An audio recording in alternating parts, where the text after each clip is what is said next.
Oi, Simone, tudo bem? Ih, não estou te ouvindo.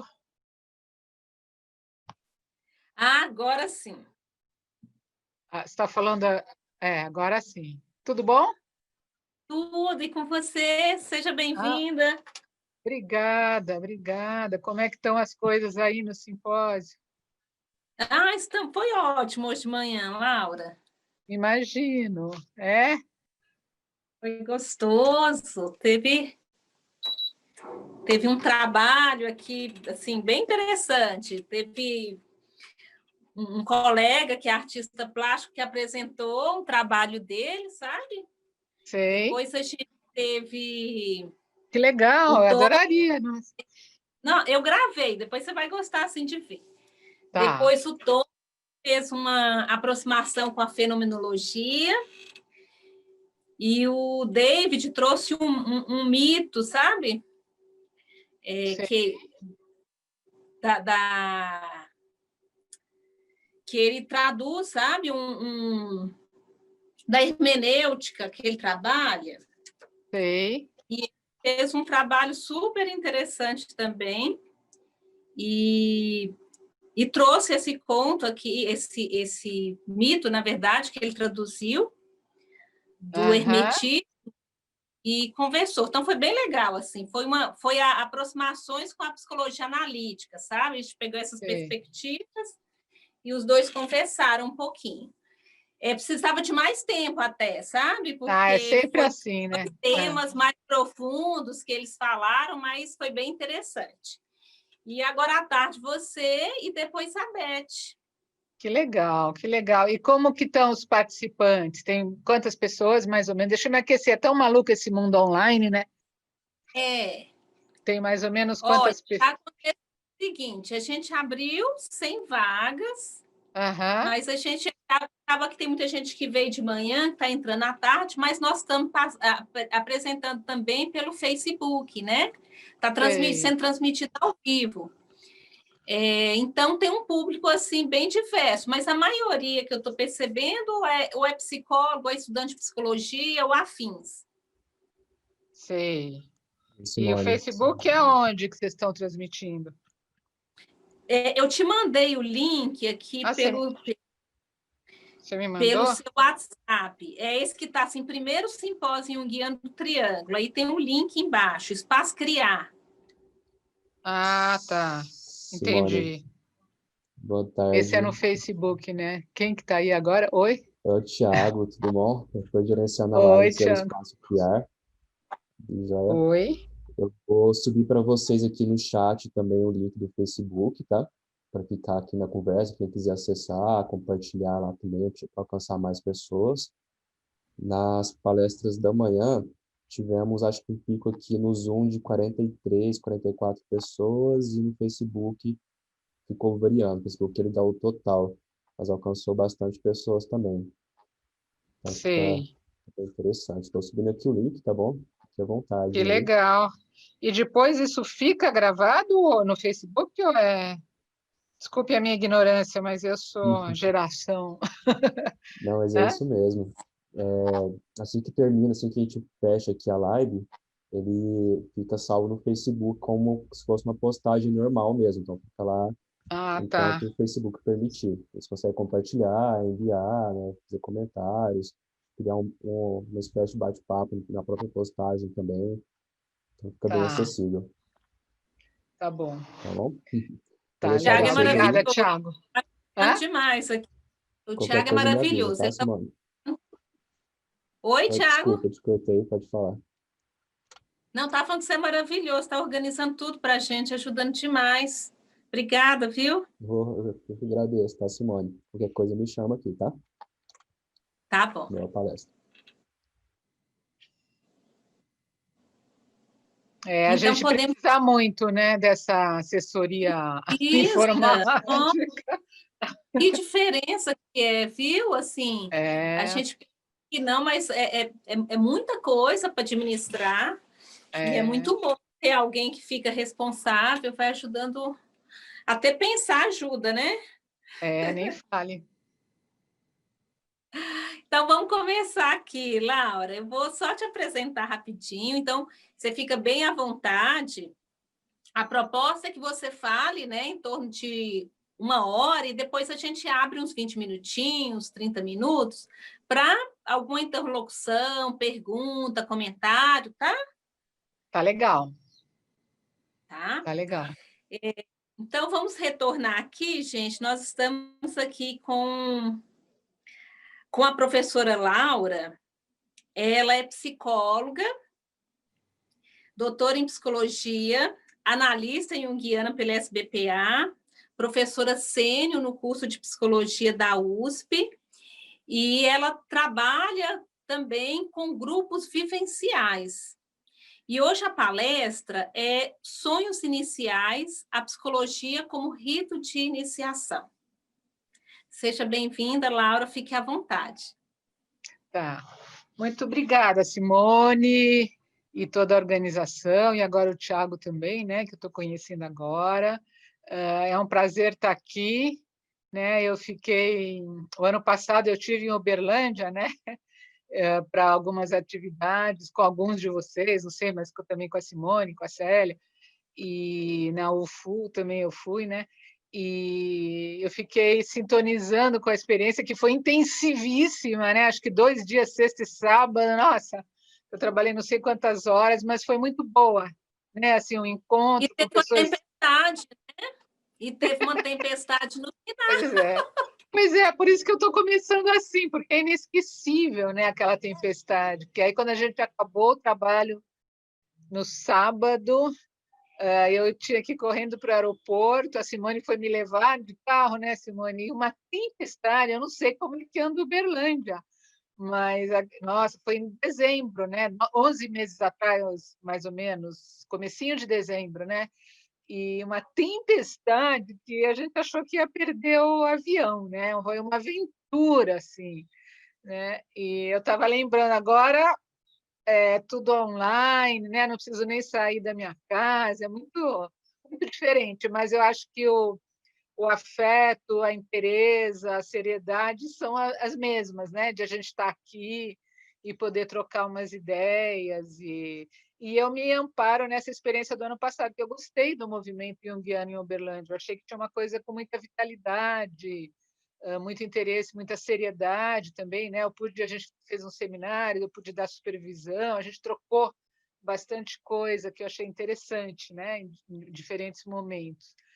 Então, é um prazer estar aqui. É uma pena que eu não pude assistir de manhã, tarde de manhã, que eu estava dando um seminário na Sociedade Junguiana de manhã. Então, eu estou aqui no embalo hoje, assim, coincidiu, mas é bom também, né? É muito bom a gente poder trabalhar assim. E, então, eu me sinto à vontade mesmo, Simone, obrigada pela apresentação e me deixar à vontade. Eu me sinto que eu tenho essa história de quase 1 ano atrás, que foi uma aventura até, né? Foi intensivo e foi uma aventura, a chuva, aeroporto e tudo, então eu estou à vontade, porque a gente ficou muito à vontade, molhada, né? Tudo muito maluco. E também eu achei muito interessante, porque a proposta que partiu, não sei se foi de você, Simone, ou de todo mundo, da organização desse simpósio, partiu de vocês, não foi minha, né? Não foi uma proposta minha, mas eu acolhi bem, porque foi para falar do meu mestrado, né? Esse tema que está aí foi o tema do meu mestrado.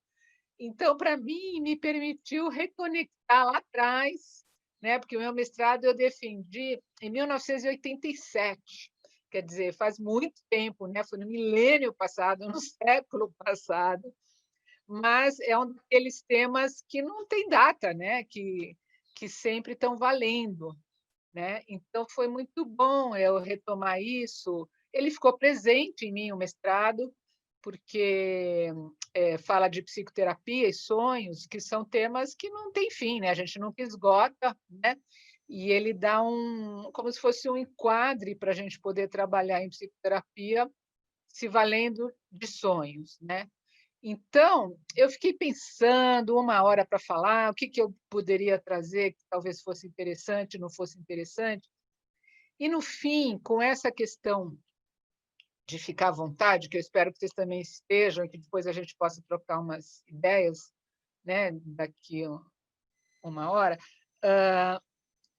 eu fiquei pensando em mais que relatar, porque o meu mestrado tem uma coisa interessante. Eu era muito jovem, né? 1987, que eu defendi. Naquele tempo, a gente podia fazer mestrado em 7 anos, né? E eu fiz em 7 anos. Quer dizer, então, imagina, quando eu comecei, eu era recém-formada, né?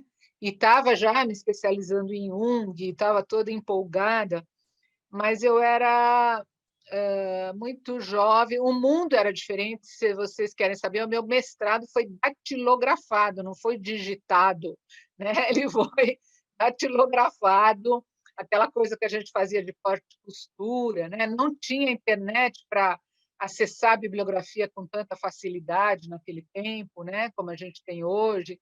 Então, a gente sabia de um livro que tratava do tema, a gente procurava nas livrarias, ou procurava alguém que não tinha muita coisa na começo da década de 80, né? Não tinha muita coisa junguiana traduzida, né? Tinha muita coisa que a gente ia buscar em inglês, francês, espanhol, ou tinha mais coisa traduzida sobre Jung ou de Jung em Buenos Aires, por exemplo, do que em São Paulo naquela época, né?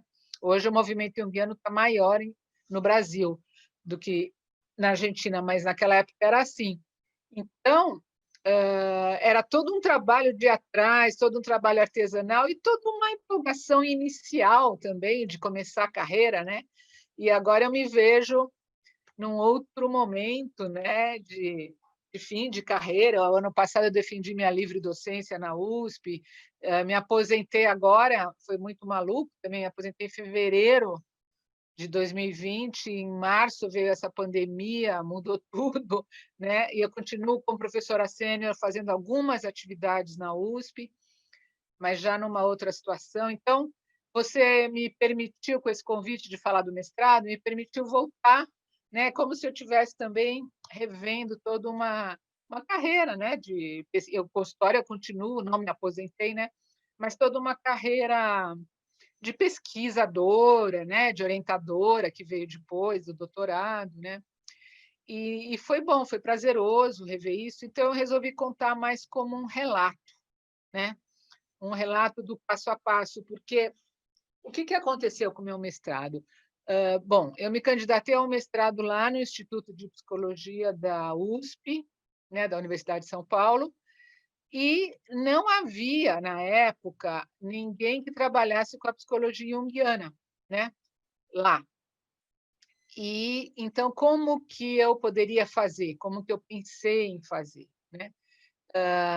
Tinha uma professora, Terezinha Moreira Leite, que estava desenvolvendo todo um trabalho na psicologia clínica com sonhos, né? Uma pesquisa sobre sonhos e tal.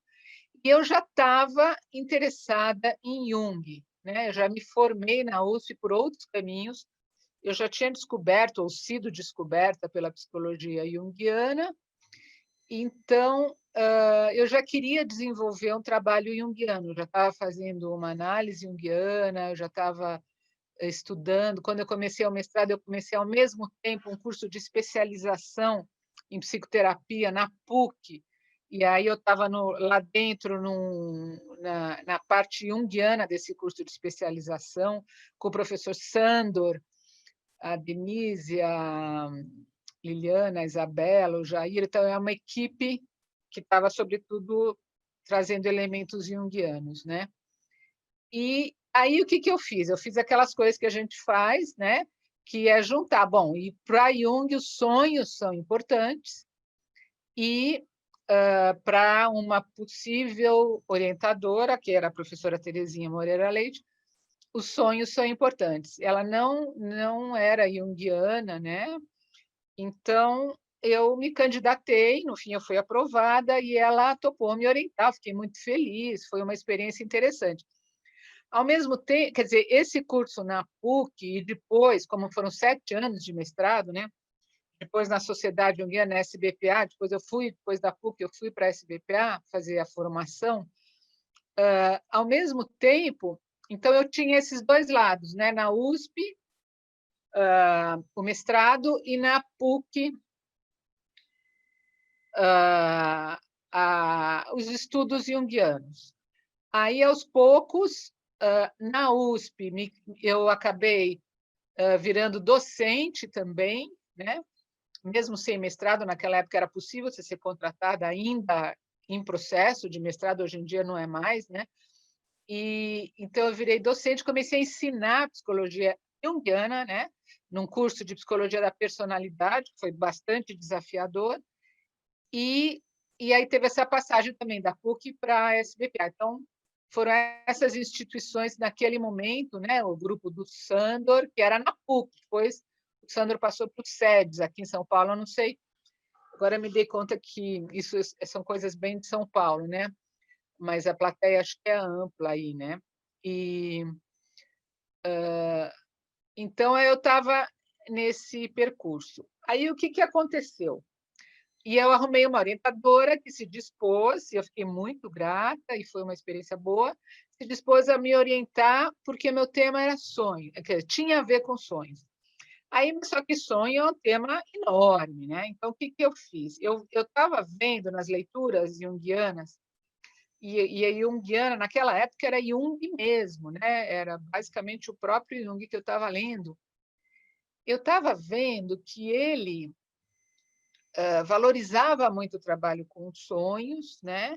A partir dos sonhos, ele falava muito de toda a questão do inconsciente, de toda a relação da consciência com o inconsciente, né? Esse eixo que para ele é tão central, né? Na vida psíquica, no desenvolvimento, na individuação. E ele vira e mexe, né? Soltava nos textos que eu estava lendo alguma coisa sobre os sonhos iniciais, né? Ele dizia que os sonhos iniciais eram muito importantes porque eles davam alguma bússola para o processo terapêutico, né? Mas ele não aprofundava a questão, ele não fazia muitas elaborações maiores sobre essa questão do sonho inicial. E aí, o que eu fiz? O meu primeiro projeto de mestrado lá na USP foi cotejar o alcance dos sonhos iniciais e com o alcance de alguns testes psicológicos, né, para fazer um diagnóstico e, eventualmente, um prognóstico de quem procurava terapia, né? O que queria dizer isso? Havia alguns testes, né? Hoje em dia eu nem trabalho mais com testes, nada, que a gente, quando alguém chegava, a gente aplicava alguns testes, fazia um diagnóstico e tentava ver um pouco para onde aquele processo, aquela pessoa que estava procurando, podia se encaminhar, né? Então, era o fator diagnóstico e o fator prognóstico. E eu estava encontrando, mas de um jeito muito esparso, né? Mas eu estava encontrando na literatura junguiana indicações de que os sonhos iniciais forneciam elementos para o diagnóstico e para o prognóstico, né? Daquele processo que iria se iniciar. Eu falei, bom, então por que eu não faço aquele raciocínio bem quadradinho, né? De recém-formada e de um mestrado naquele momento na USP, né? Eu falei, por que eu não faço isso, então? Eu vou aplicar testes, eu vou colher sonhos iniciais e eu vou tratar individualmente um conjunto de resultados e outro e vou tentar ver aonde que eu chego e ver se eu consigo estabelecer uma relação entre os resultados dos testes e os conteúdos ou o resultado da conversa sobre sonhos. Então, esse foi meu primeiro projeto, que foi aprovado. Só que aí eu não desenvolvi esse projeto, na verdade, né? A Terezinha, que foi minha orientadora, ela ficava maluca, porque chegou uma hora, eu falei, bom, já que eu estou estudando sonho inicial, deixa eu entender um pouco o que é isso, início, né? Qual é a especificidade do início de alguma coisa, né? E comecei a ir por aí, porque o que a gente percebe, né? O início, se a gente pensar no início da vida, né, da nossa vida, o como é importante, o quanto a psicologia, né, aborda, e desde então, né, cada vez mais, a questão do bebê, do desenvolvimento, né? Do relacionamento mãe-bebê, né? Da importância de como esse bebê é lidado no começo da vida, né? E como isso vai constituir a personalidade para a vida inteira, né? Então, eu falei, bom, tem aí um indício, né, de que o início ele determina muita coisa do processo, né? Aí a gente tem, né, várias questões que também têm a ver com o início, né? Quando a gente pensa, vou inaugurar alguma coisa, todo o cuidado, né, que a gente investe quando a gente inaugura alguma coisa, ou quando a gente planta alguma coisa nova, né? Quando a gente abre, né? O que é abrir um consultório, por exemplo, né? É todo um cuidado, investimento com o local, com as condições, com o funcionamento.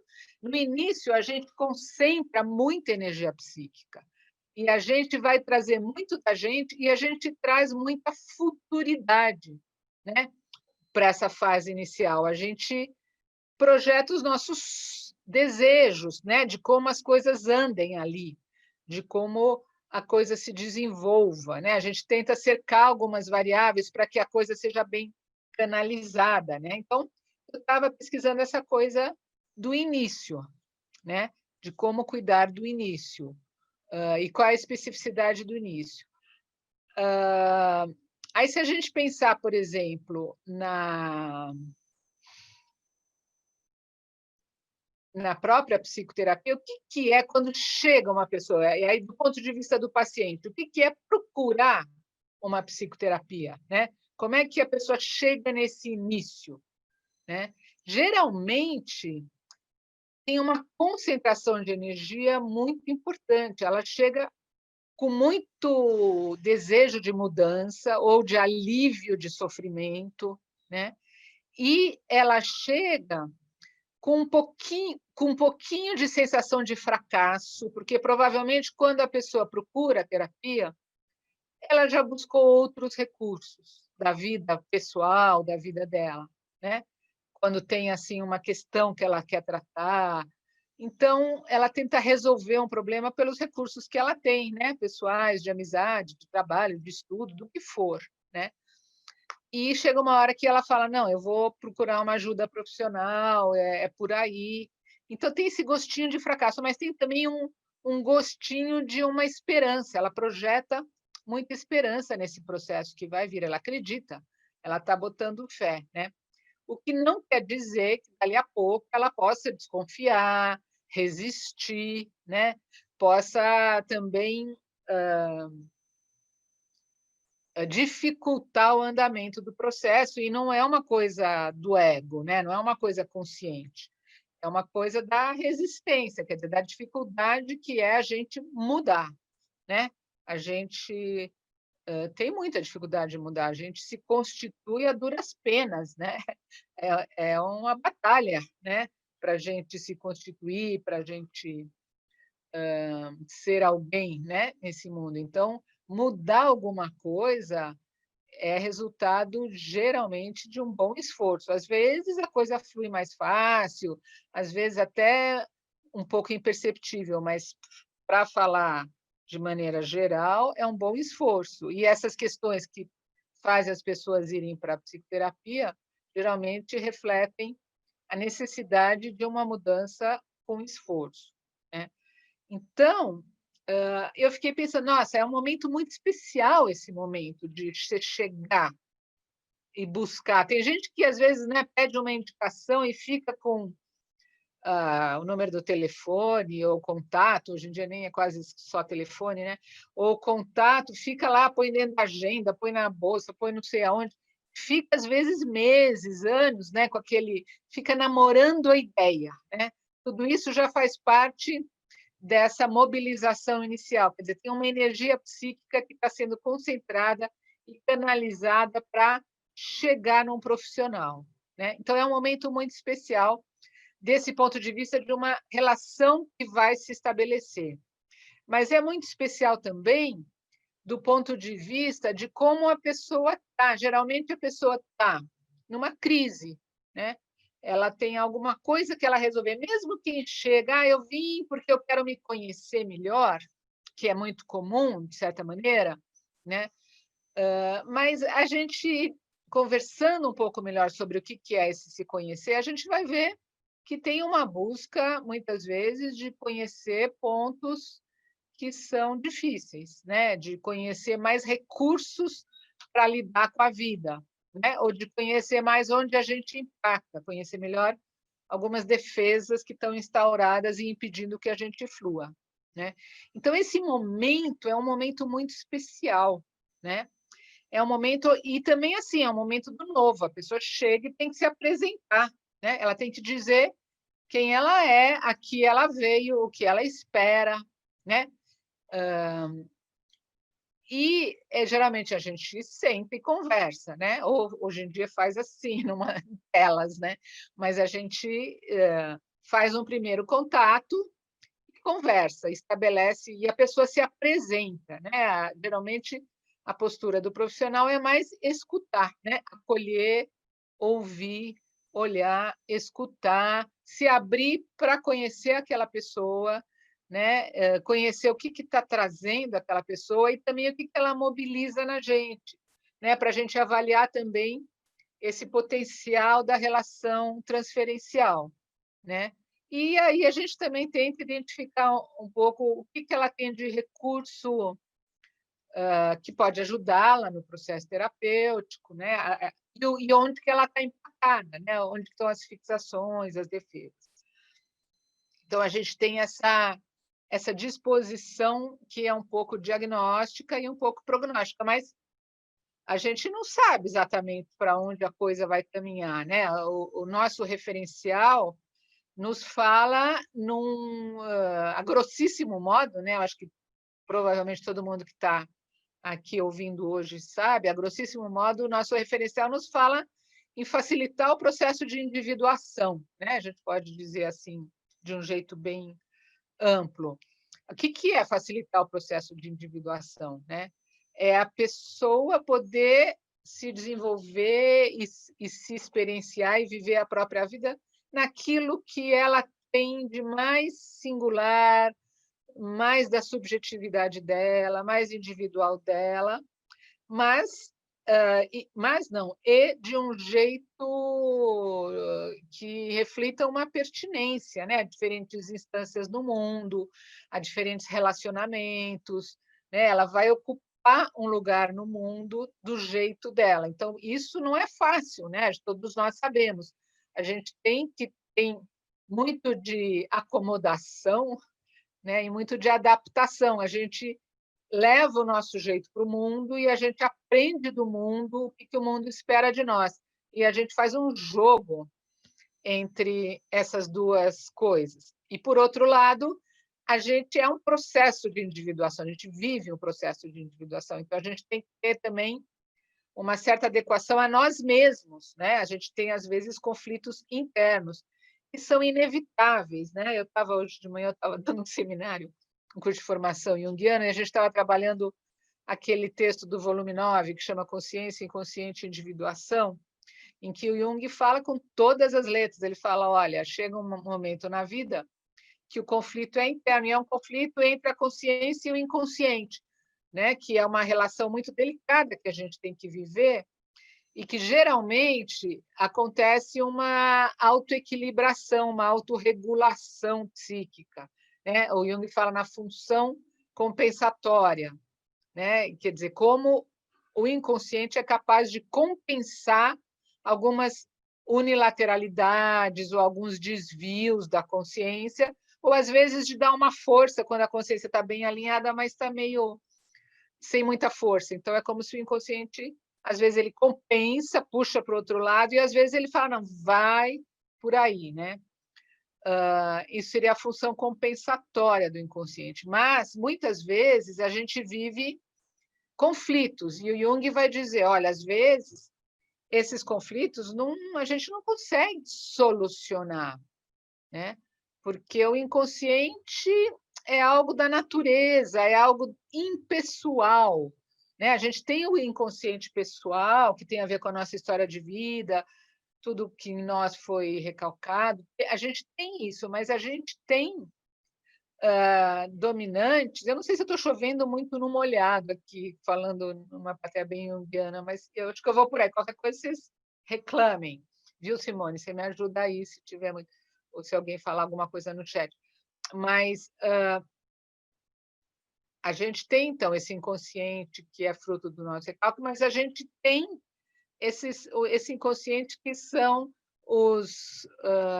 as dominantes arquetípicas, que são impessoais e que, às vezes, nos desafiam em algumas coisas que a gente não vai conseguir, assim, o ego não vai conseguir solucionar, né? Então, o que a gente tem que fazer? A gente tem que ampliar ou transformar o nosso jeito de lidar com esses temas, com esses conflitos, no sentido de conter o conflito. Né? Às vezes a gente acredita numa coisa, a gente descobre que existe uma alternativa ou algo de um outro jeito para lidar com a mesma coisa. A gente pode escolher, então eu vou substituir aquilo que eu acreditava e vou trocar pelo outro. Mas às vezes a gente vê que não, que eles são complementares, né? Só que eles não se integram muito bem. Né? O Jung fala, a gente não soluciona todos os problemas. A gente tem que aprender a conviver, às vezes, com o conflito, tem que se ampliar. Se a gente tem lugar só para uma solução, a gente vai estreitando o nosso campo de visão, né? A gente vai querendo impor uma certeza, uma vontade ao outro, né? A gente vai reduzindo as possibilidades. Então, se apresenta uma outra possibilidade, às vezes a gente tem que conviver com as duas, né? Tem que se experimentar um pouco numa, um pouco na outra, e tem que ampliar. Não estou dizendo vamos fugir de resolver, de tomar decisões, mas eu estou dizendo tem muitas situações na vida em que a gente é melhor a gente se ampliar, né? E nos nossos tempos, provavelmente os desafios que a gente tem são desafios de ampliação, né? O que a gente fala muito hoje em dia? Em inclusão, em diversidade, em alteridade, em democracia. São todas situações que a gente tem que se abrir para. Eu falei de dois, né? Mas a gente está falando até de mais de dois, né?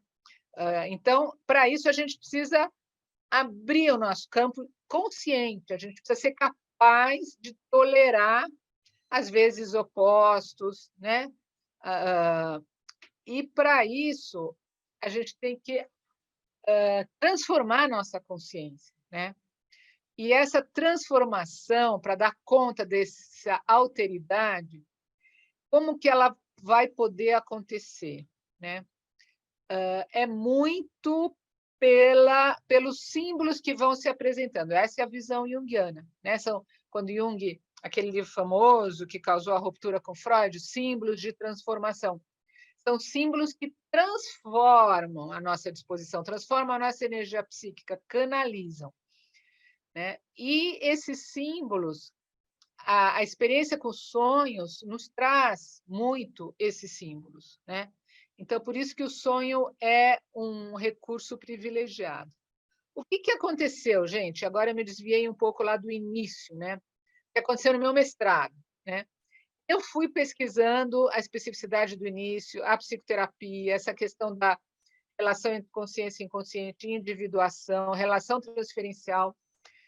E o que aconteceu foi que eu, de início, eu dei um pulo, eu vivi uma metanoia como pesquisadora, porque eu dei um pulo e comecei a me interessar por iniciação, por rituais de iniciação, né?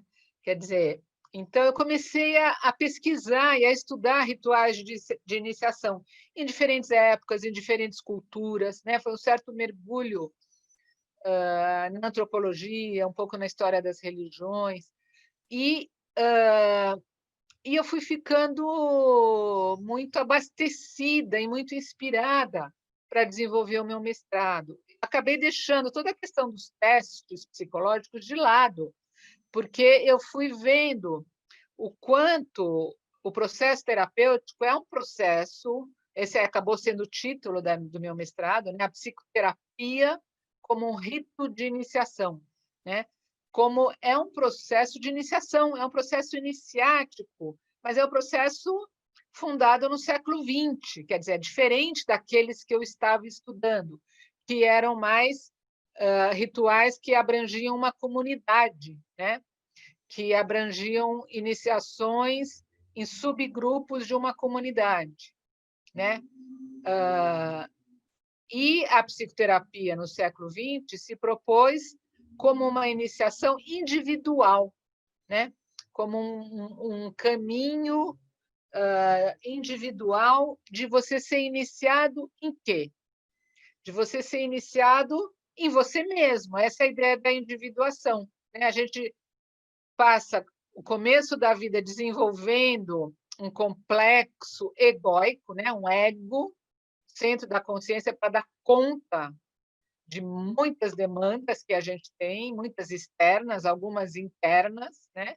E cada vez mais internas, né? Nessa questão da individuação e caminhando. Só que esse ego ele não vai dar conta da nossa identidade mais profunda, né? Ele vai acabar sendo um bom agente, né, da individuação, um bom colaborador, né? Como se fosse às vezes, nem sempre também, um executor da individuação. Então, ele precisa se abrir, né, ao inconsciente, ele precisa descobrir que o inconsciente existe, descobrir que ele tem um papel, geralmente um papel de compensar, né, da função compensatória, que eu estava falando agora há pouco, da autoequilibração, né? E o ego vai cada vez mais sendo conduzido por questões, né, que vão sendo sugeridas pelo inconsciente, às vezes sugeridas, às vezes impostas até, né? Elas vêm às vezes com uma força, uma energia psíquica que o ego tem mais é que baixar a cabeça e falar ok, ou se resistir muito, a gente pode desencadear uma situação patológica, né? Então, o que aconteceu? Eu fui passando de uma visão e de uma busca de compreensão dos sonhos iniciais, né? Que era aquela coisa de ajudar o diagnóstico, ajudar o prognóstico, e fui passando por uma questão da iniciação, né? Então, a conclusão do meu mestrado é que a psicoterapia é um rito de iniciação atual e que todos os sonhos são sonhos iniciáticos, porque eles colaboram para a iniciação do ego nessa realidade psíquica maior, né? E eles colaboram para fortalecer, para sofisticar a relação entre o ego e o inconsciente, né? Então, foi aí que eu fui chegando, né? Com essa questão. E, para isso, deixa eu ver como é que está o nosso tempo. Tem mais uns 20 minutos, né? Eu fui chegando em algumas questões. Deixa eu ver aqui para eu não me perder. Então, tem essa especificidade do momento inicial, né? Que é muito importante, essa concentração de energia, mobilização para a mudança, uma busca de uma ajuda profissional, porque os outros recursos já estão esgotados, né? Agora, a busca de terapia não é impulsionada só pelo ego, né? Ela é impulsionada pelo self também. Então, o terapeuta ele precisa poder ouvir a pessoa de um jeito amplo, né? Porque se a gente pensar, quer dizer, o que é a transferência, né? Como é que o Jung apresenta para a gente? Na verdade, no campo transferencial, a gente tem, no mínimo, 4 instâncias, né? A gente tem 2 egos e 2 inconscientes, e isso tudo interagindo de um jeito que forma um campo transferencial. A gente precisa pensar nesse campo, né? Então, a pessoa chega e se apresenta. Geralmente, quem está falando bastante nesse começo, primeiros contatos, é o ego. Ele fala, olha, eu estou aqui por causa disso. Ele conta histórias, né? Conta situações, traz queixas, né? Você pode perguntar algumas coisas para esclarecer um pouco mais pontos dessa história, pontos dessas queixas, né? O ego do terapeuta também traz questões, né? Mas a gente tenta ouvir algo mais, naquele sentido bem freudiano, né? De ouvir nas entrelinhas, de ouvir os atos falhos, os comentários, mas também no sentido mais profundo, que é assim, o que essa pessoa está trazendo, né? E por onde que ela está empacada, onde que está difícil, né? E isso não adianta se perguntar diretamente para a pessoa, porque nem ela sabe. Se ela soubesse, quem sabe ela já teria lidado de outro jeito. Então, a gente precisa ter uma escuta muito mais ampliada. E aí que os sonhos podem colaborar, esses sonhos que são iniciáticos, mas que são iniciais. Aí eu chamo esses primeiros sonhos, não sou eu, né? O Jung e Jungianos chamam esses primeiros sonhos relatados como de sonhos iniciais. Agora, isso já traz 1000 questões, porque o que é os primeiros sonhos? Né? É o primeiro que vem no primeiro encontro? No segundo encontro é um sonho inicial? Né? Ou se a pessoa não lembra de nenhum sonho, vai contar dali a 2 meses. Você faz um contrato terapêutico, dali a 2 meses ela vai contar um sonho. Então, aquilo é um sonho inicial? Então, assim, já tem um problema de definição, né? Que eu tive que lidar com isso no meu mestrado. E aí eu resolvi assim pontuar algumas coisas, porque quando eu estudei os ritos de iniciação, a gente vai ver que rito, o que é rito? Rito é sempre embasado num mito que faz sentido para aquela comunidade, né? O rito é uma forma de experienciar algum mito, né? Algum mito que vai trazer uma mudança, uma passagem. Tem ritos de passagem, ritos de iniciação, né? A diferença é que o rito de iniciação ele promove uma transformação mais inteira, né? E o rito de passagem nem sempre, né? Então, o rito de passagem, às vezes, é uma mudança de situação pura e simples, né? Então, mas também tem um comportamento coletivo que vai favorecer essa passagem, né? Às vezes eu brinco que um bom rito de iniciação é aquele que promove, impulsiona e ele organiza, ele dá continência para o processo de iniciação de uma maneira que parece a maneira de uma válvula, se a gente pensar um pouco na física, na hidráulica, né? Uma válvula. O que é uma válvula? Uma válvula ela faz com que a coisa vá e não possa voltar, né? Porque a gente, inclusive, vê em histórias de vida pessoais as pessoas que ensaiam passagens e aí voltam, aí regridem, aí não dá certo, né?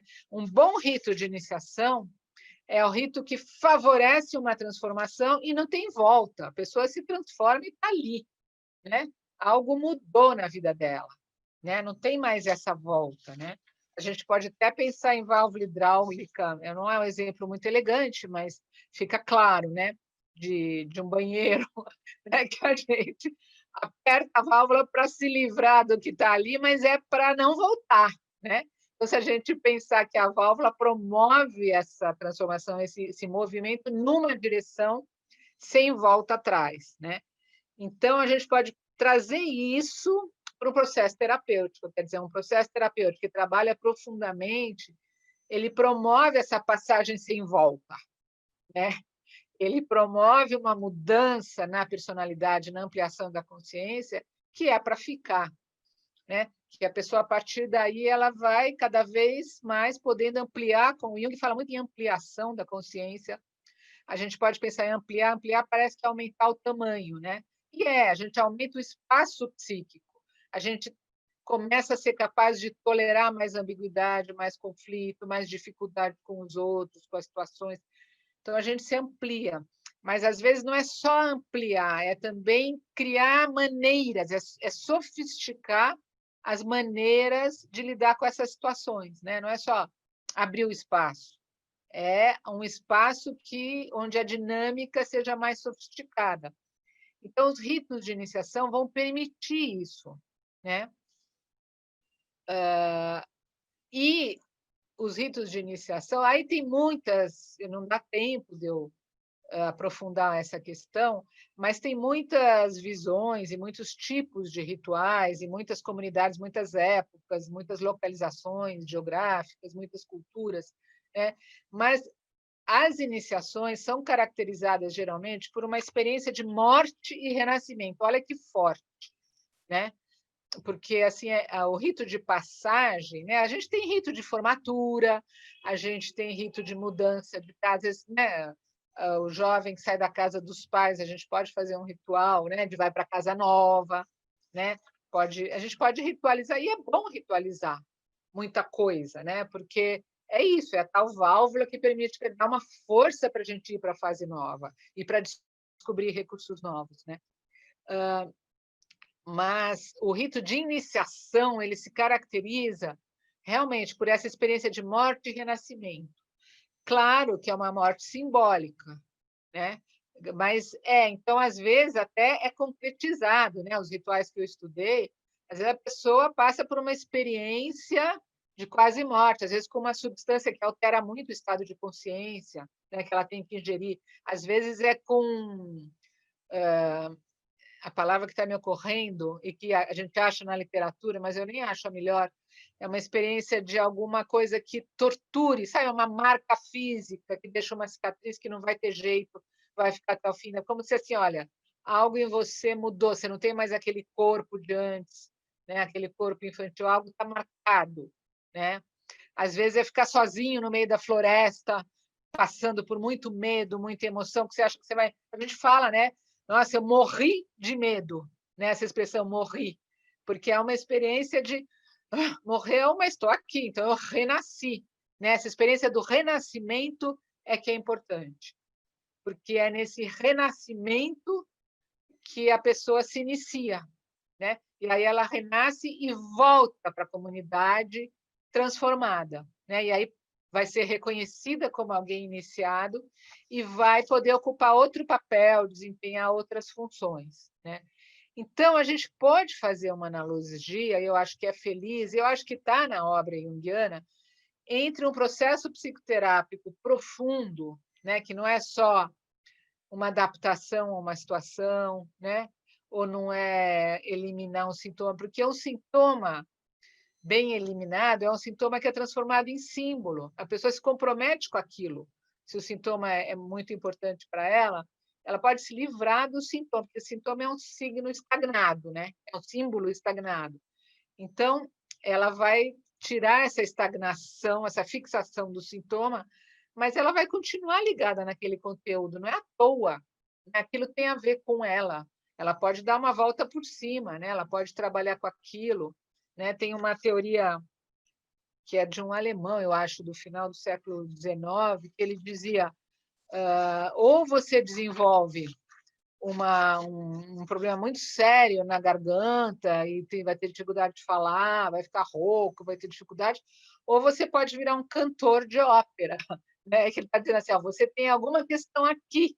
Então, se você chega com um sintoma, como é que você libera essa energia para poder usar de um jeito criativo aquilo que está preso ali? E o fato de estar preso ali, às vezes, é um jeito de pôr o seu foco ali, a sua atenção. E isso os sonhos fazem, né? Então, por isso essa importância da gente trabalhar com sonhos, né? Eu não sei se está claro, mas então, eu defini sonho inicial como sonho que é realizado até o contrato terapêutico, tá? Porque chega uma hora, às vezes a gente marca mais uma entrevista, mais outra, né? Chega uma hora, tá bom, então vamos trabalhar assim, né? Tal horário, de tal jeito, tal. Aí nesse momento já como assim, já se resolveu trabalhar, já se fez um contrato, e um bom contrato terapêutico é um contrato em que as 4 instâncias vão participar, né? A pessoa quer conscientemente participar, o self vem junto, a gente pode aferir isso pelos sonhos, né? Se for o caso, né? Porque às vezes a coisa não engrena, né? E às vezes é até criativo que não engrene, né? Tem alguns autores que dizem que se num sonho inicial já aparece a própria pessoa do terapeuta, eles dizem que acham que isso é ruim, porque está falando de uma sobrecarga na transferência. né? É a explicação que eles dão. Porque mais tarde, você sonhar com o terapeuta pode ajudar a trabalhar com questões transferenciais, questões de resistência. Mas se já no sonho inicial, você nem resolveu que você vai ficar, você já sonha com a pessoa, do terapeuta, isso pode ser ruim. Isso tem na literatura, né? Então, o ego precisa fazer o contrato, o self precisa fazer o contrato, né? O self como centro do todo, do inconsciente. E o terapeuta também precisa estar inteiro naquilo. Ele precisa estar, eu compro esse paciente, né? Eu compro esse processo, eu vou viver junto. E o sonho pode ajudar muito, né? Só para dar um exemplo muito rápido, tem alguns sonhos iniciais que são muito compridos, né? E que a gente pode remeter ao longo do processo terapêutico, porque eles vão dando elementos para a gente trabalhar. Às vezes, eles norteiam o processo como um todo, né? Cada hora a gente revisita o sonho e vê um aspecto. Mas tem alguns que são quase que fragmentos, né? Só para ser bem sucinta, não sucinta, rápida, porque não é sucinta, não, é um sonho rápido. Eu estou lembrando de uma vez, eu até pedi autorização, né, para a pessoa na época, era uma estudante de psicologia que estava encantada com as questões junguianas, como a gente às vezes fica, né? E continua às vezes. E ela veio me procurar e falou: eu tenho muitos sonhos, eu soube que você é junguiana, eu quero trabalhar meus sonhos, porque eu estou sonhando com isso, com aquilo, em mandalas, e cristais. Mas olha só, então é por isso que eu estou aqui, né? Eu falei: legal. Eu falei: bom, então me conta um sonho. Ela não conseguiu lembrar de nenhum sonho, eu já achei estranho, era uma coisa geral, mas tá bom. Falei: então vamos marcar mais uma vez, você me conta o sonho que você tiver entre hoje e essa próxima vez. E ela chegou assim meio xoxa, falou: eu tive um sonho, né? Falei: então conta, né? Aí ela falou: mas era um sonho bobo. Eu falei: como assim um sonho bobo? Conta, vamos ver, né? Ela falou: não, o sonho é que eu entrava numa loja de sapatos e eu precisava comprar um sapato. Eu estava descalça, né? Era só isso o sonho. Eu preciso comprar. Aí eu falei: olha só que sonho interessante, né? Ela chega dizendo que os sonhos, as mandalas, os cristais. E aí, quando a gente pede um sonho atual, recente, um sonho para o nosso processo, quer dizer, para a relação que estava começando, o sonho é: eu preciso pôr o pé no chão, preciso me proteger, preciso proteger meus pés para me mover no chão, né? Olha que interessante essa compensação, esse sonho inicial, né? Ele complementou toda a visão que ela tinha trazido na primeira entrevista, né? Ela se apresentou de um jeito e o sonho mostrou outro. É uma pessoa que precisa estar mais protegida, precisa de um sapato, estar mais protegida para caminhar pela vida e não ficar só nas idealizações dos símbolos, que nem são símbolos, né? São imagens meio, no caso dela, estereotipadas, as mandalas. Então, foi interessante, porque a gente ficou muito tempo falando do dia a dia dela e os sonhos sumiram, né? Muito tempo. Depois, ela pôde começar a ter uns sonhos que também colaboraram bastante com o nosso processo. Então, o sonho inicial foi esse, depois vieram os sonhos iniciáticos lá para frente, tá?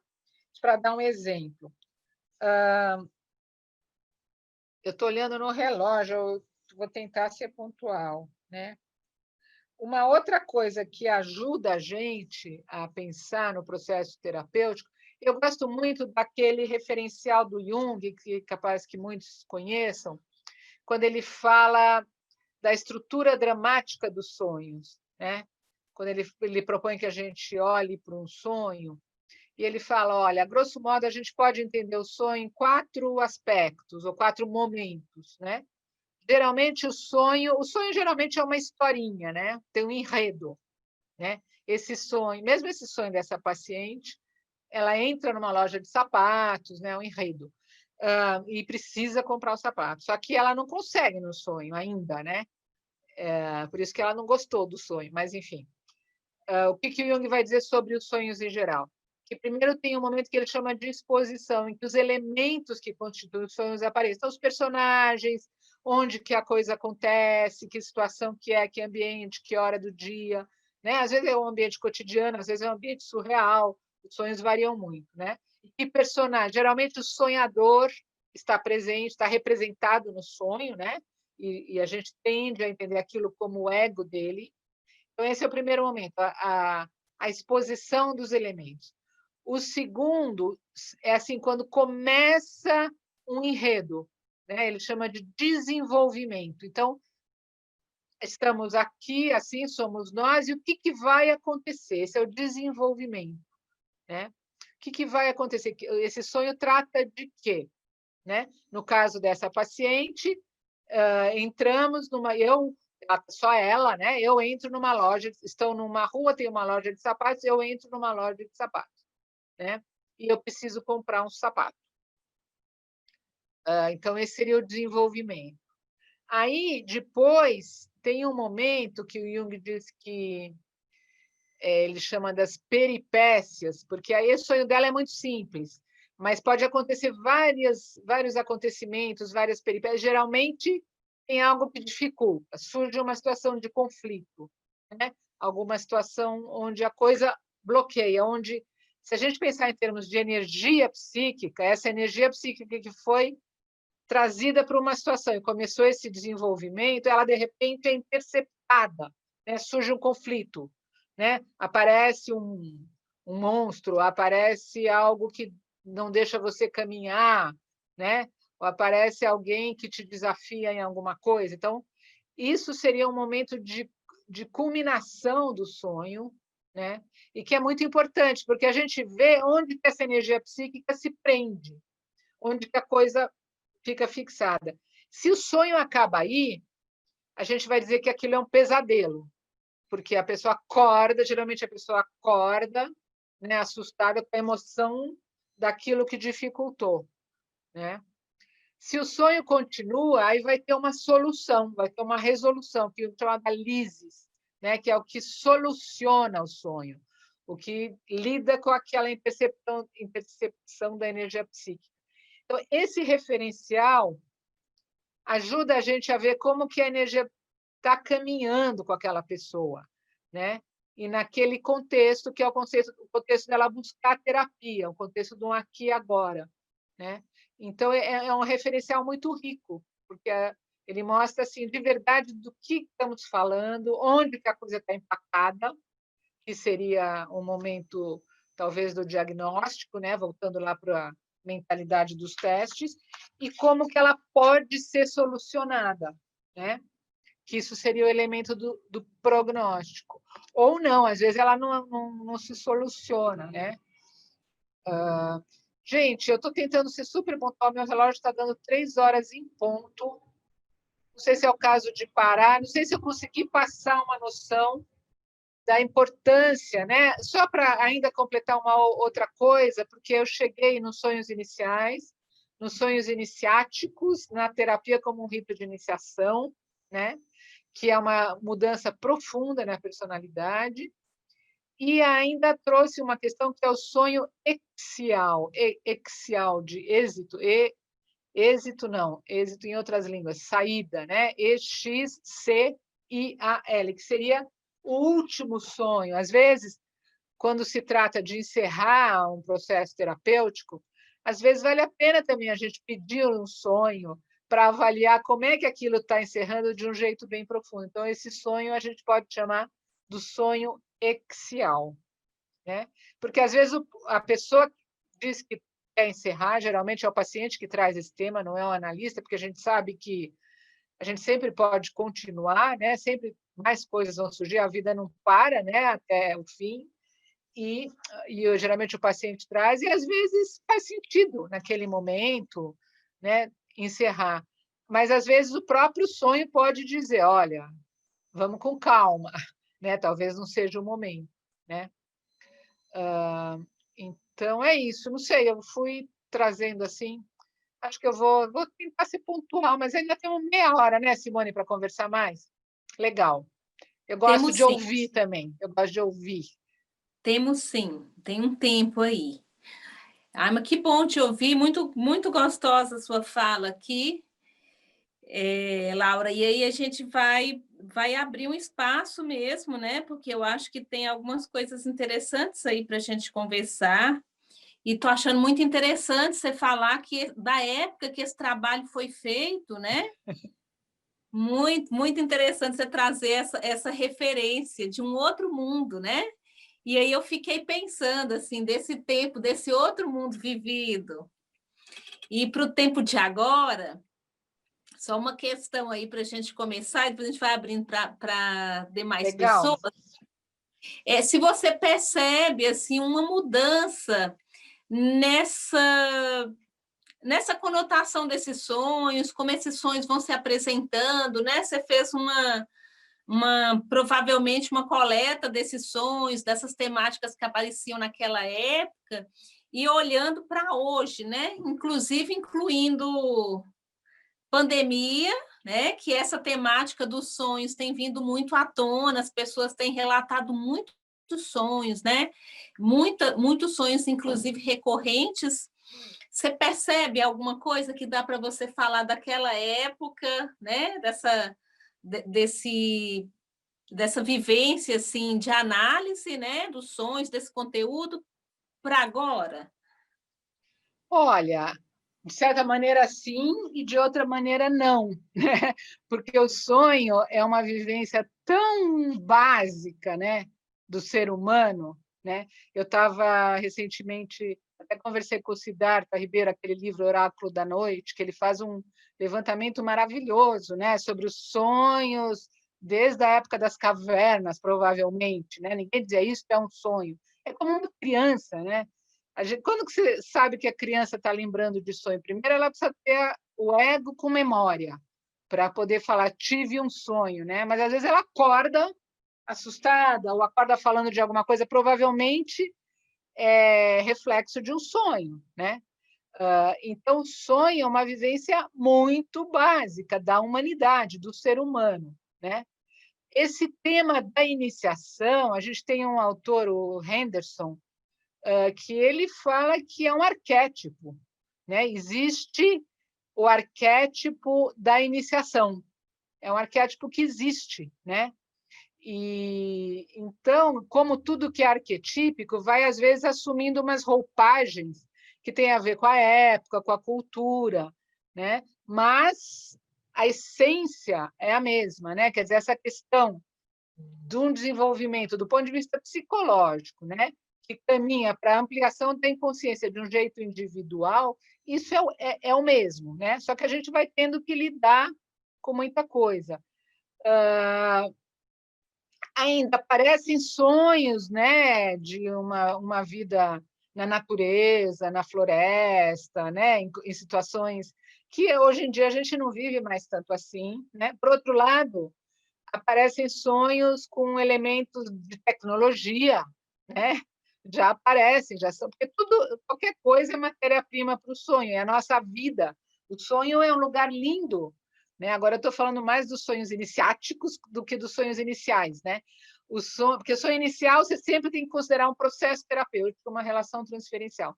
O sonho iniciático, não, né? O sonho iniciático é o que nos inicia a nós mesmos, né? Então, o sonho é um jeito maravilhoso da gente se retrabalhar, né? Da gente avivar nossa memória, da gente trabalhar os nossos conteúdos, né? E de pôr a gente num modo de funcionamento que é menos racional, menos egóico, né? O ego muitas vezes é espectador do sonho, né? Ele às vezes é convocado a colaborar, né? Às vezes ele sofre muito, mas às vezes ele se vê numa situação, ele poder se ver, né? Esse agonírico e o ego que lembra do sonho, isso é muito rico para a gente ter esse distanciamento, esse espaço psíquico que permite uma boa elaboração, né? Agora, você está falando do mundo hoje, né? É interessante, porque, olha, eu falei do meu mestrado, em 1987 eu defendi, né? Eu defendi meu doutorado em 1995. O que foi meu doutorado? Meu doutorado foi uma busca de criar, inspirado nessa perspectiva do mestrado, né? Essa constatação de que no nosso mundo faltam rituais de iniciação que façam sentido. A gente até vê algumas pessoas Ah, então vamos fazer os homens vão para o meio da floresta e tem que caçar, né? Nos Estados Unidos estava tendo umas coisas assim, nem sei agora. Bom, agora com a pandemia não, mas era uma tentativa de reproduzir rituais de outras épocas. Eu acho que talvez não faça sentido, né? Só reproduzir. Faz sentido a gente descobrir os nossos rituais hoje em dia. Alguns são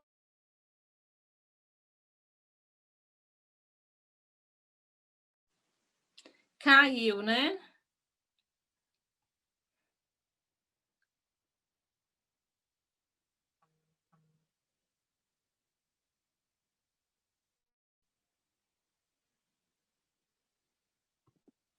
Caiu aqui, gente. Vamos ver aqui a Laura retornar, só um pouquinho. Deixa eu falar com ela aqui.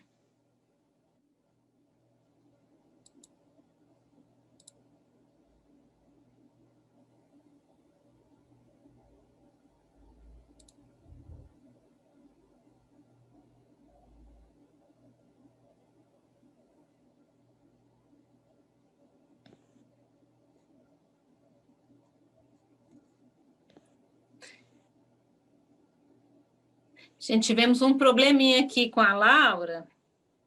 Estou tentando falar com ela, tá? Só um instantinho aqui para a gente tentar resolver.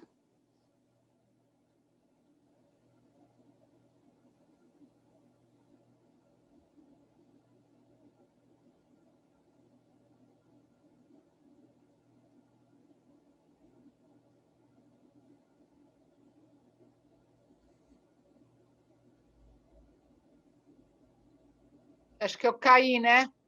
Voltei? Estou aqui? Estamos aqui? Caiu, caiu.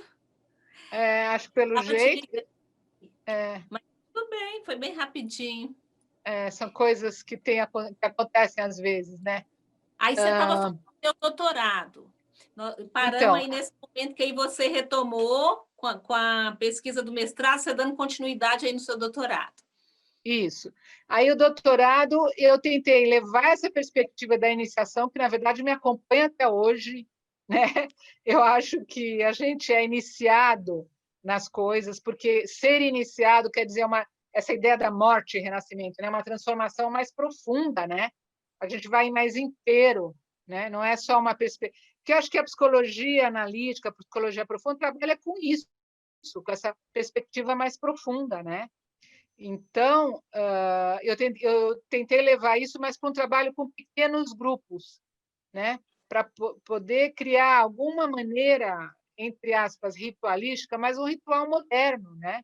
Um ritual atual, vamos chamar assim, de trabalhar em pequenos grupos. São grupos expressivos. Eu desenvolvi meu doutorado foi sobre um trabalho com máscaras, grupos de fazer máscara, porque aí eu também tenho estudado quanto a máscara é um elemento da iniciação de várias culturas, né? E como ainda hoje se usa a máscara no teatro, por exemplo, né? A máscara para desenvolver elementos da personalidade.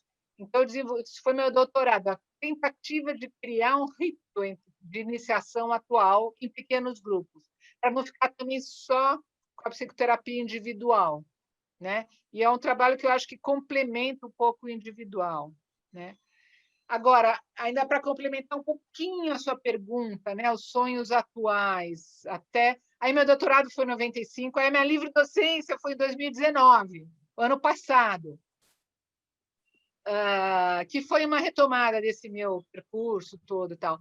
Mas aí, se a gente pensar hoje, 2020, quanta coisa já mudou, né? Nisso tudo.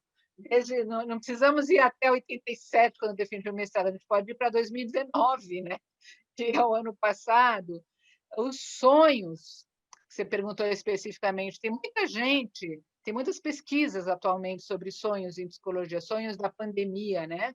Tem muitas pesquisas e ainda não são totalmente conclusivas, então não quero falar muito. Eu posso falar um pouco da minha experiência clínica, né? O que eu vejo é que os sonhos continuam desempenhando uma função compensatória, né? Dando um acolhimento para algumas angústias muito profundas, Nesse sentido, eles são iniciáticos. Por exemplo, o medo, né? Se a gente pensar nas emoções, o começo da pandemia foi um medo desse monstro que é esse vírus, né? Que, por um lado, é uma coisa que não é visível a olho nu, por outro lado, ele parecia estar em todos os lugares o tempo todo, né? Então, criou uma situação de muito medo, né? E essa emoção de medo apareceu em alguns sonhos, né? As pessoas caminhando. Agora, o que eu achei mais interessante, que eu percebi na minha experiência clínica e em mim também, é que alguns temas as pessoas reviveram, porque é sempre assim, a gente revive coisas da nossa vida, né? Reviveram elementos da vida e foram, mas no sentido de buscar os recursos, né? Então, por exemplo, eu não sei muito bem como é que foi aí, mas aqui em São Paulo, no comecinho da pandemia, a gente tinha aquela situação que o governo federal dizia que até hoje, né? Isso não é importante, não precisa usar máscara, vacina não é importante. Nem se falava em vacina no comecinho, né? Mas era uma coisa, não precisa se fazer nada, né? E o que aconteceu aqui em São Paulo, né? O governador de São Paulo começou a se opor ao governo federal e dizer não, a gente vai cuidar, a gente está com essas e essas medidas e tal. Ele acabou constituindo, eu não estou defendendo esse governador também, não. Ele acabou constituindo uma figura que deu algum amparo, né? Porque as pessoas entraram num desamparo, além do medo, apareceu um desamparo, porque assim, a gente está com um problema. Quem deveria ajudar muito a cuidar, que são as autoridades, não está cuidando, né? Então as pessoas entram em desamparo, é como uma criança que os pais não cuidam, né? Entra em desamparo. Mas aí é interessante, porque às vezes os sonhos traziam situações de desamparo lá da infância. Aí você pensa, nossa, essa pessoa vai afundar, porque a gente já está vivendo uma situação social. Aí agora, no nível pessoal, ela está revivendo uma coisa que foi tão dolorida, tão sofrida. Mas, na verdade, eu achei muito interessante, porque a maioria, quando entrou nesse tema do desamparo, o que aconteceu?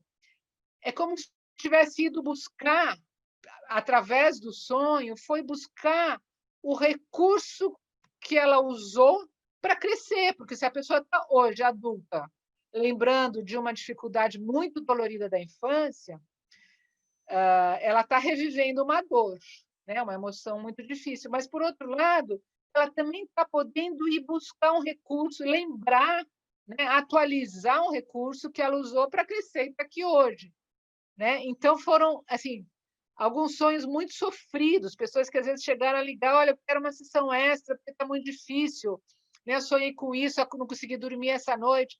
Mas a hora que você vai ver, é como se o sonho tivesse trazendo de bandeja, você já viveu essa emoção num outro contexto, e olha o recurso que você tinha, o recurso que você teve, o recurso que você pode ter agora, né? Você ouviu o sonho com mais cuidado, sem tanta emoção de medo ou de desamparo.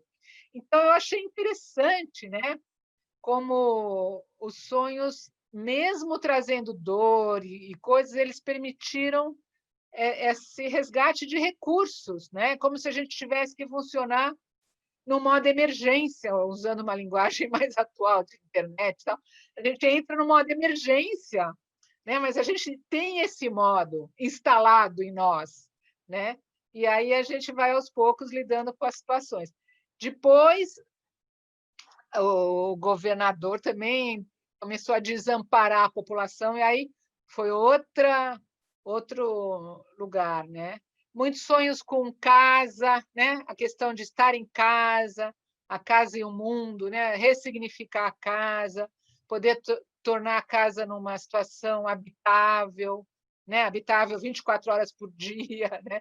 Com quem fosse, né? Porque aí as questões de relacionamento que surgiram, né?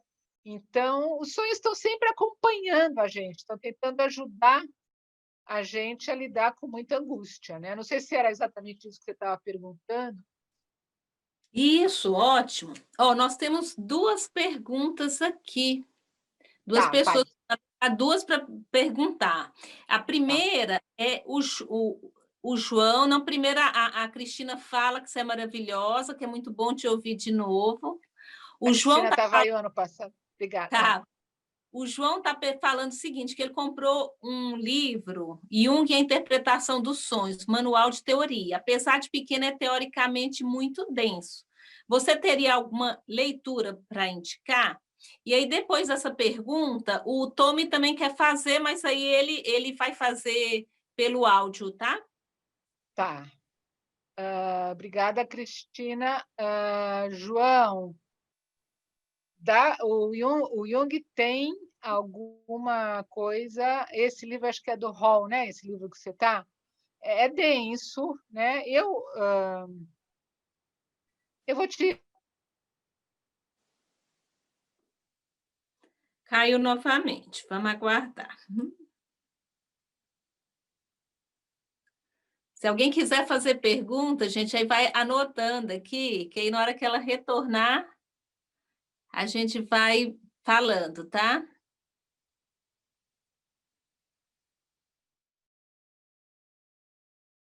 Aqui. Que coisa, desculpe, gente, não sei o que aconteceu. Não tem acontecido, trabalhado muito online, né? Não tem acontecido isso. Mas Enfim, acontece, né? Então, esse livro chama Sonhos na Psicologia Junguiana, Novas Perspectivas no Contexto Brasileiro. Eu estou indicando esse livro porque a gente tentou trazer perspectivas do Brasil, né? Só autores brasileiros. Ele é de 2014, da editora Paulus. Não sei se dá para ver, tá? E tem, por exemplo, sonhos... tem vários sonhos, senão eu vou... Sonhos em casais, sonhos em grupos de vivência, sonhos de garotos de rua, sonhos de pajés, sonhos num grupo de um hospital-dia, né? Eu conto um pouco dessas minhas experiências, então acho que é interessante, são capítulos que trazem um panorama geral.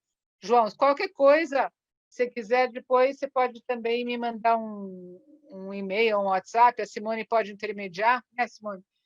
Que a gente pode pensar nisso. Então, tá. O Tommy, oi.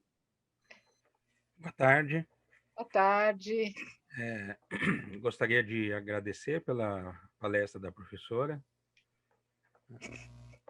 Eu gostaria que, se for possível, é claro que já não temos muito tempo, mas que a professora pudesse explorar um pouquinho mais a questão do rito de iniciação, os ritos iniciáticos. Porque é claro que, do ponto de vista cultural, vamos dizer assim, antropológico-cultural, como a professora mesmo disse, Pode às me vezes... chamar de você, por favor. Joia. Às vezes há uma certa confusão realmente de ritos iniciáticos com ritos de passagem, isso do ponto de vista da antropológico-cultural, né? Agora, os ritos propriamente iniciáticos, vamos dizer assim, são aqueles que tiveram a sua origem, estiveram ligados justamente às escolas de mistérios, né? Quer dizer, o rito iniciático não é para qualquer um. Sim. Né? E um dos pressupostos, os pressupostos, vamos dizer assim, de um rito iniciático é justamente, primeiro, a não transmissão, né? Quer dizer, não há transmissão de nenhum tipo de conhecimento, inclusive nem de fala. Né? Então, existem até hoje determinadas ordens religiosas, vamos dizer assim, que nos monastérios nem se fala, nem se conversa, né? Quer dizer, o mínimo que se pode conversar, aquilo que realmente é necessário e emergente, mas praticamente é um silêncio total. Outro pressuposto também num rito iniciático, presente no rito iniciático, é aquele de quem inicia, né? Não é só o neófito, mas também quem inicia, quer dizer, de ter passado por aquele processo, né? Em que o outro está sendo despertado, vamos dizer assim. A história da psicoterapia, e aí o Jung é um cofundador junto com o Freud, né? Porque, na verdade, a psicoterapia moderna Freud e Jung, né? Claro que normalmente se dá o mérito só do Freud, mas se nós quisermos sermos honestos, é Freud e Jung, né? Porque são os 10 primeiros anos do século XX que se constitui essa chamada, então, psicoterapia moderna, e ali já estava presente o Jung, né? Grande parte Mas a psicoterapia moderna, ela, na verdade, é uma prática médica, né? Ela nasce como uma prática médica, ela nasce como técnica. Como que a senhora... a senhora disse que conciliou, estudou, explorou essa questão dos ritos iniciáticos, né? Quer dizer, que dimensão é possível atribuir esses ritos iniciáticos? Quer dizer, no âmbito mais cultural, né? Já que a psicoterapia é algo, vamos dizer assim, do profano, né? do cotidiano, né? Muitos desses pressupostos do rito iniciático, vamos dizer assim, não cultural, mais espiritual, vamos dizer assim, né? Mais ligado ao autoconhecimento mesmo, né? A busca de si mesmo, exigiria também alguém que já tivesse sido iniciado, né? Sim. A gente acaba não vendo na psicoterapia, né? Porque muitas vezes a pessoa quer, inclusive trabalha com sonhos, mas nem analisa os próprios sonhos. É verdade. Tá. Muito obrigada e muito prazer, né? Pena que eu não pude assistir a sua fala hoje. Eu estava no outro. Obrigada pela questão, que é super interessante e importante mesmo, né? Quer dizer, que bom que você não vai me deixar, me chama de você, por favor, não vai me deixar banalizar um rito de iniciação, né? Porque, na verdade, essa questão da psicoterapia ser uma herdeira da medicina é isso, mas os junguianos costumam considerar que ela tem uma dupla filiação, né? Por um lado é da medicina e por outro lado seria da história das religiões, né? Se a gente pegar o Jung diz isso, mas o Guggenbill Craig, naquele livro Abuso do Poder, fala isso com muita clareza, né? Como a psicoterapia vem dessas duas tradições e elas se encontraram no começo do século XX, e aí que foi possível fundar a psicoterapia, né?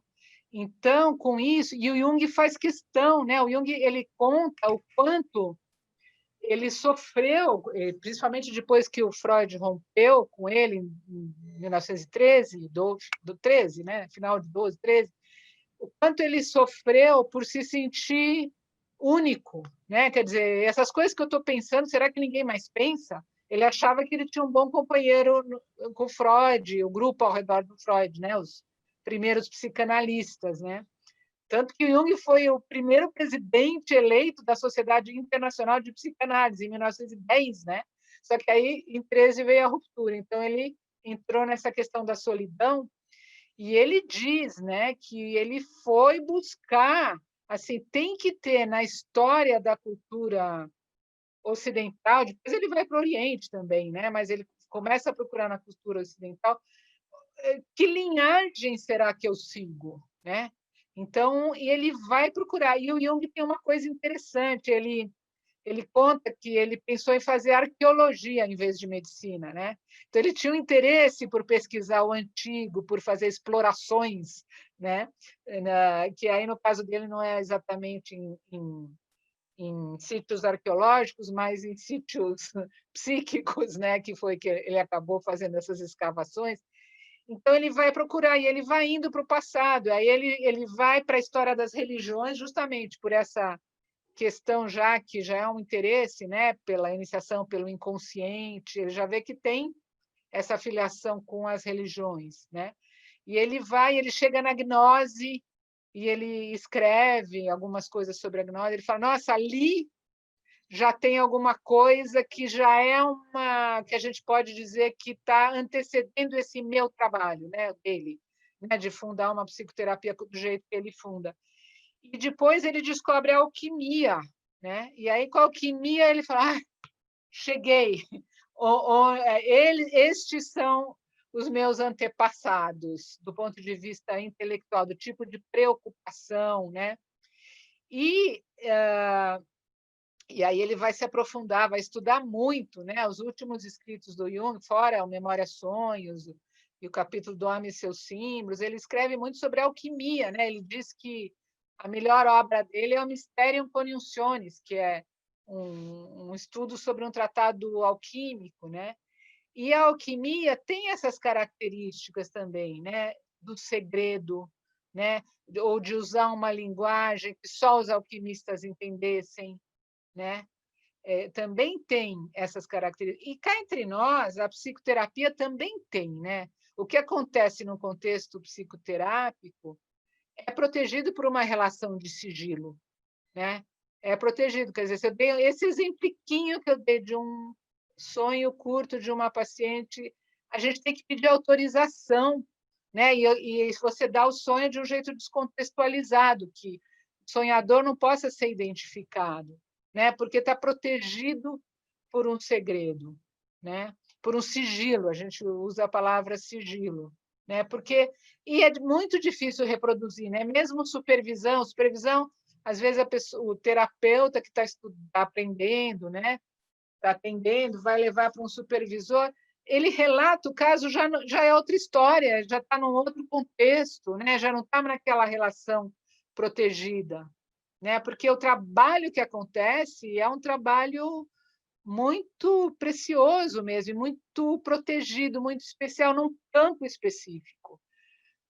Agora, isso que você falou do iniciador é bem importante também, porque o Jung foi quem defendeu que o analista tinha que fazer a própria análise. E também a supervisão, ele falou, precisa fazer, né? Porque senão você não vai conseguir ser um bom analista. Eu recomendo, de novo, esse livro. Gente, quem que é essa Heloísa que está abrindo? Eu recomendo, de novo, esse livro do Guggenbill, O Abuso do Poder, que ele vai deixando bem claro a sombra do analista, né? O quanto o analista pode cair na armadilha das próprias defesas dele, das próprias fixações, e, com isso, projetar coisas no paciente. É um risco constante, mas o quão melhor analisado ele for, melhor, né? Então, não sei se eu respondi, mas são questões muito pertinentes. E o Jung ficou muito angustiado com isso, né? Com que trabalho que ele estava fazendo, afinal, né? Se era um trabalho científico, porque ele era acusado de não cientista, né? Ou se era um trabalho mais técnico, ou se era um trabalho mais artístico, ou se era um trabalho mais iniciático, né?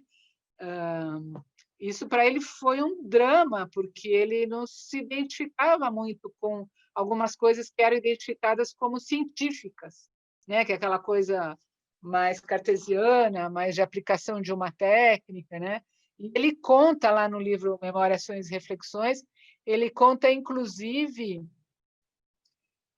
de uma conversa, de um exercício, uma imaginação ativa que ele fez, que ele estava se questionando intensamente, afinal, o que eu estou fazendo? E ele ouviu uma voz feminina, né? Que teria lhe dito, no exercício de imaginação, que seria a ânima dele, ele interpreta assim, né? Que disse para ele, você faz arte, né? Não é técnica, não é ciência. E a alquimia ele entendia como uma arte alquimia, não só ele, né? Os alquimistas muitas vezes se definiam como artistas.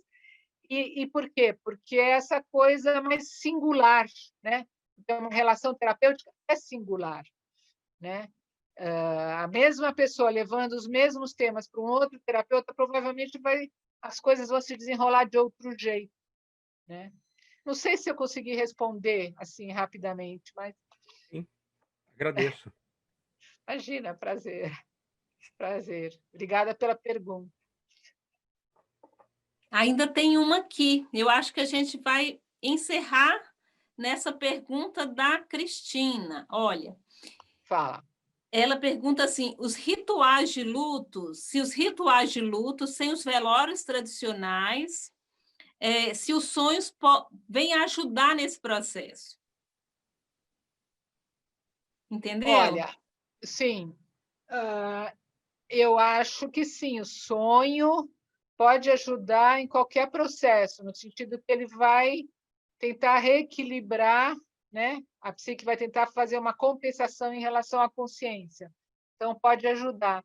Agora, isso que está acontecendo agora é porque o luto, acho que ela está falando, a Cristina está falando de morte mesmo, né? Luto pela morte. E provavelmente está falando dessas mortes de hoje em dia pelo Covid, que são muito tristes, né? A pessoa que fica isolada e morre, às vezes os familiares não têm acesso, não tem nem como fazer uma despedida, né? A importância dos velórios, dos enterros, né? Porque a morte como um evento da vida, vamos dizer assim, ou como um evento arquetípico, né? Um evento que delimita nascimento e morte, né? É um evento que precisa ser ritualizado coletivamente também, precisa ser vivido coletivamente. Não adianta só você fazer um ritual individual, né? Então, a gente está vendo muito sofrimento em algumas situações, né? E a gente está vendo algumas soluções de tentativa de, né? Fazer um luto melhor, quer dizer, um começo de luto, né, gente? O luto ele leva meses, às vezes até mais, né? É uma despedida, né? É como se a gente se despedisse da pessoa, a gente internalizasse elementos nossos que a gente viveu com aquela pessoa e não tem mais a pessoa no concreto, né? Isso leva tempo, a gente tem que recolher umas projeções, né? É uma transformação grande. Agora, o que eu tenho visto são umas iniciativas interessantes, né? Primeiro, de velórios online é melhor do que nada, né? É melhor do que nada. Fazer alguma coisa como nós estamos fazendo aqui, mas com o objetivo não de um simpósio, mas de um velório. É melhor do que nada, porque é um compartilhar junto a lembrança, a memória daquela pessoa, né? Trocar essas emoções e estar juntos nessa emoção da despedida, da morte, né? Então, é melhor do que nada. Agora, o que eu tenho visto é algumas pessoas fazendo ativamente movimentos assim de recolher memórias, fotografias, relatos dos amigos, dos familiares e fazer como se fosse um dossiê quase da pessoa que foi embora para facilitar também, né? Essa despedida, essa impossibilidade de um ritual coletivo de luto, que ajuda também, né? E eu acho que o mais difícil é quando se perde acesso ao corpo, porque precisa fazer uma despedida do corpo, né? Precisa fazer, porque às vezes é tão difícil acreditar que a pessoa morreu, né? Que você precisa ver o corpo, né? O corpo ajuda a concretizar, né? Por isso que o enterro é um ritual também. E a gente sabe, por exemplo, né, a dificuldade que é elaborar o luto de alguns desaparecidos políticos. Como é difícil não ter o corpo, né? Não ter esse esforço, às vezes, da família, né? Porque fica uma fantasia, não, a pessoa está viva em algum lugar, né? Você não permite a despedida mais completa. Então, isso é uma das coisas que eu acho que coletivamente a gente vai ter que cuidar muito, coletivamente e individualmente, mas coletivamente também. A gente vai ter que cuidar muito ainda, né? Porque a gente está tendo uns lutos difíceis mesmo, né? E tem umas iniciativas bonitas ainda com pessoas que estão terminais e estão internadas em UTI, longe da família, mas tem gente, deve ter aí também, né, aqui em São Paulo, que estão pedindo doações, sabe, de iPads, de celulares, para facilitar a comunicação do paciente internado com a família, nem que seja por iPad, pelo celular, mas uma comunicação e muitas vezes uma despedida, né? Porque essa doença é dura, porque o risco de contágio é muito alto, né? Então, na hora que a pessoa está mais contaminada, não de contágio, não, de contaminação, né? Está mais contaminada, mais precisando ser cuidada, ela tem que ficar isolada, né? porque senão ela pode contaminar os outros, pode infectar os familiares. É muito duro para as pessoas que sabem disso e para o próprio paciente, né? É muito difícil. Então, tudo que a gente puder fazer para facilitar, pode parecer pouco, mas é bastante, né? Porque é muito difícil. Obrigada pela pergunta também, Cristina. É bem atual, né? E tem a ver com o nosso sofrimento atual. Eu que agradeço, Laura. Obrigada, viu? Laura, rever vocês. teria muitas perguntas, assim, eu particularmente gostaria de falar mais desse tema, né? Mas o tempo não permite. Eu sei como é. Muito, muito interessante isso que você está trazendo, né? E a gente poder pensar, né, do sonho aí, dessa experiência tão virtual que a gente tem psicicamente falando, né? E você trazendo agora para essa relação do virtual que a gente está vivendo literalmente, né? Isso. Inclusive esses processos de despedida, né? Até esse próprio encontro nosso. O sonho, a gente conversou ano passado desse simpósio, né? Que seria presencial, convidei. E aí a gente faz nesse formato. Às vezes eu tenho fugi de uma tempestade, né? Pois é, quase surreal a gente atravessando aquele rio para chegar. Mas a sensação que eu tenho às vezes é que a gente está vivendo um sonho, né? Um sonho compartilhado aí, que às vezes parece que é meio que um pesadelo que a gente está atravessando. Acho que a gente vai precisar de um tempo para elaborar e entender tudo isso, né? Eu acho que sim. E parabéns, viu, por vocês, né? Tanta gente que está desistindo de eventos e de coisas, e vocês perseverarem, né, no simpósio, fazer acontecer do jeito possível, que é esse jeito virtual, porque esses momentos de estar junto, nem que seja assim, né, tudo bidimensional, telinha, telinha, telinha, telinha, nem que seja assim, há uma troca, há um campo que se cria, há uma reflexão conjunta, e a gente está precisando muito disso, se sentir pertencendo a grupos, a coletivos, a associações. Então, é muito legal vocês terem persistido no simpósio, né? E ele estar acontecendo desse jeito, muito legal, parabéns e obrigada. Eu que agradeço, a gente agradece de coração, e que bom mesmo, né? Eu acho que são esses eventos mesmo virtuais que vai aquecer na alma, né? A alma vai encontrando jeito e forma, a gente está aprendendo muito sobre isso, né? É verdade. Muito obrigada, tá? Agora a gente vai dar um intervalo, gente, tá? 20 minutinhos aí, e a gente tem a Beth às 4 horas, tá bom? Vamos para um cafezinho. Vai faltar o cafezinho presencial, né? Isso faz toda a diferença para a gente aqui de Minas, né? É verdade, aquela conversinha, né, no café. Deixa eu só dizer uma coisa, eu até gostaria de assistir a Beth, acho que a Beth está aqui também, né? Conheço a Beth, gosto do trabalho dela. Mas hoje coincidiu que eu tinha que dar esse seminário, coincidiu, dar o seminário de manhã, e agora eu tenho um velório virtual da irmã de uma pessoa querida, então eu não vou poder continuar, tá? Então, eu desejo um bom final com vocês, né? Desejo um bom final de simpósio para vocês e parabéns. E qualquer coisa a gente se fala, é muito bom estar com vocês. Querida, tá? obrigada pelo esforço de estar aqui conosco, viu? Imagina. Muito obrigada. Tchau.